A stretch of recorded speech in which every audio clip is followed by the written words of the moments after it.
जय श्री कृष्ण। यत्रच्छालाभिसन्तुष्टो द्वन्द्वातीतो विमत्सरः समः सिद्धावसिद्धो च कृत्वापि न निबध्यते। अध्याय 4 श्लोक 22। व्याख्या।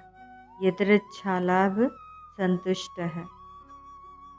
कर्मयोगी निष्काम भाव पूर्वक संगोपांग रीति से संपूर्ण कर्तव्य कर्म करता है। फल प्राप्ति का उद्देश्य न रखकर कर्म करने पर फल के रूप में उसे अनुकूलता या प्रतिकूलता, लाभ या हानि, मान या अपमान, स्तुति या निंदा आदि जो कुछ भी मिलता है उससे उसके अंतःकरण में कोई असंतोष पैदा नहीं होता। जैसे वह व्यवहार करता है तो उसे व्यापार में लाभ हो अथवा हानि, उसके अंतःकरण पर उसका कोई असर नहीं पड़ता। वह हर एक परिस्थिति में समान रूप से संतुष्ट रहता है, क्योंकि उसके मन में फल की इच्छा नहीं होती। तात्पर्य यह है कि व्यापार में उसे लाभ हानि का ज्ञान तो होता है तथा वह उसके अनुसार यथोचित चेष्टा भी करता है, पर परिणाम में वह सुखी दुखी नहीं होता। यदि साधक के अंतःकरण पर अनुकूलता प्रतिकूलता का थोड़ा असर पड़ भी जाए तो भी उसे घबराना नहीं चाहिए, क्योंकि साधक के अंतःकरण में वह प्रभाव स्थायी नहीं रहता, शीघ्र मिट जाता है। उपर्युक्त पदों में आया लाभ शब्द प्राप्ति के अर्थ में है, जिसके अनुसार केवल लाभ या अनुकूलता का मिलना ही लाभ नहीं है, प्रत्युत लाभ हानि अनुकूलता प्रतिकूलता आदि जो कुछ प्राप्त हो जाए वह सब लाभ ही है। विमत्सरः। कर्मयोगी संपूर्ण प्राणियों के साथ अपनी एकता मानता है। सर्वभूतात्म भूतात्मा, गीता 5:7। इसीलिए उसका किसी भी प्राणी से किंचित मात्र भी ईर्ष्या का भाव नहीं रहता। विमत्सरः पद अलग से देने का भाव यह है कि अपने में किसी प्राणी के प्रति किंचित मात्र भी ईर्ष्या का भाव न आ जाए। इस विषय में कर्मयोगी बहुत सावधान रहता है, कारण कि कर्मयोगी की संपूर्ण क्रियाएं प्राणी मात्र के हित के लिए ही होती हैं। अतः यदि उसमें किंचित मात्र भी ईर्ष्या का भाव होगा तो उसकी संपूर्ण क्रियाएं दूसरों के हित के लिए नहीं हो सकेगी। ईर्ष्या दोष बहुत सूक्ष्म है। दो दुकानदार हैं और आपस में भिन्नता रखते हैं। उनमें एक की दुकान दूसरे की अपेक्षा ज़्यादा चल जाए तो दूसरे में थोड़ी ईर्ष्या पैदा हो जाएगी कि उसकी दुकान ज़्यादा चल गई, मेरी कम चली। इस प्रकार ईर्ष्या दोष के कारण मित्र से भी मित्र की उन्नति नहीं सही जाती। जहाँ आपस में प्रेम है, एकता है, मित्रता है, वहाँ भी ईर्ष्या दोष आ जाता है। फिर जहाँ वैर भिन्नता आदि हो वहाँ का तो कहना ही क्या है। इसीलिए साधक को इस दोष से बचने के लिए विशेष सावधान रहना चाहिए। द्वंद्वातीतः। कर्मयोगी लाभ हानि मान अपमान स्तुति निंदा अनुकूलता प्रतिकूलता सुख दुख आदि द्वंद्वों से अतीत होता है। इसीलिए उसके अंतःकरण में उन द्वंद्वों से होने वाले राग द्वेष हर्ष शोक आदि विकार नहीं होते। द्वंद्व अनेक प्रकार के होते हैं, जैसे भगवान का सगुण साकार रूप ठीक है या निर्गुण निराकार रूप ठीक है, अद्वैत सिद्धांत ठीक है या द्वैत सिद्धांत ठीक है, भगवान में मन लगा या नहीं लगा, एकांत मिला या नहीं मिला, शांति मिली या नहीं मिली, सिद्धि मिली या नहीं मिली इत्यादि।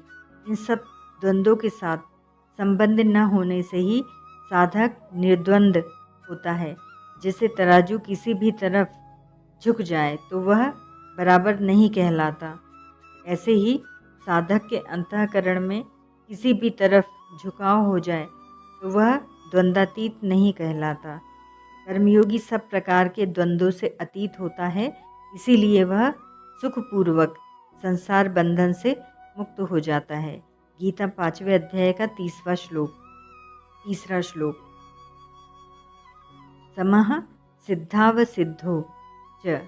किसी भी कर्तव्य कर्म का निर्विघ्न रूप से पूरा हो जाना सिद्धि है और किसी प्रकार के विघ्न बाधा के कारण उसका पूरा न होना असिद्धि है।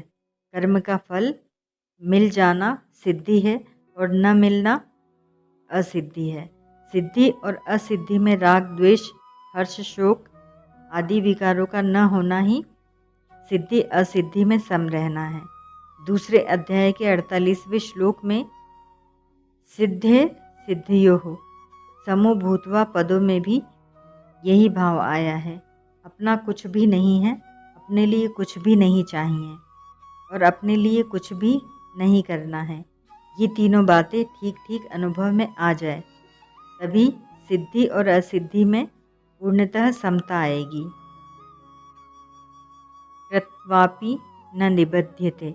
यहाँ कृत्वा अपि पदों का तात्पर्य है कि कर्मयोगी कर्म करते हुए भी नहीं बंधता, फिर कर्म न करते हुए बंधने का प्रश्न ही पैदा नहीं होता। वह दोनों अवस्थाओं में निर्लिप्त रहता है। जैसे शरीर निर्वाह मात्र के लिए कर्म करने वाला कर्मयोगी कर्म से नहीं बंधता, वैसे ही शास्त्र विहित संपूर्ण कर्मों को करने वाला कर्मयोगी भी कर्मों से नहीं बंधता।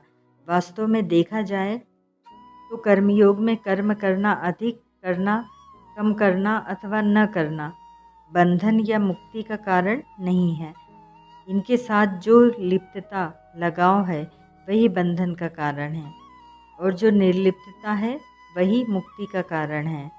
जैसे नाटक में एक व्यक्ति लक्ष्मण का और दूसरा व्यक्ति मेघनाद का स्वांग धारण करता है और दोनों व्यक्ति अपने अपने स्वांग को ठीक ठीक निभाते हुए भी उससे निर्लिप्त रहते हैं, अर्थात अपने को वास्तव में लक्ष्मण या मेघनाद नहीं मानते। ऐसे ही कर्मयोगी अपने वर्ण आश्रम आदि के अनुसार कर्तव्य का पालन करते हुए भी उनसे निर्लिप्त रहता है, अर्थात उनसे अपना कोई संबंध नहीं मानता।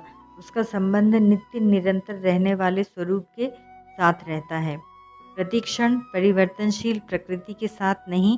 इसीलिए उसकी स्थिति स्वाभाविक ही समता में रहती है। समता में स्थिति रहने से वह कर्म करते हुए भी उनसे नहीं बंधता। यदि विशेष विचार पूर्वक देखा जाए तो समता स्वतः सिद्ध है। यह प्रत्येक मनुष्य का अनुभव है कि अनुकूल परिस्थिति में हम जो रहते हैं, प्रतिकूल परिस्थिति आने पर भी हम वहीं रहते हैं। यदि हम वही एक ही न रहते तो दो अलग अलग अनुकूल या प्रतिकूल परिस्थितियों का ज्ञान किसे होता। इससे सिद्ध हुआ कि परिवर्तन परिस्थितियों में होता है, अपने स्वरूप में नहीं। इसीलिए परिस्थितियों के बदलने पर भी स्वरूप से हम सम ज्यों के त्यों ही रहते हैं।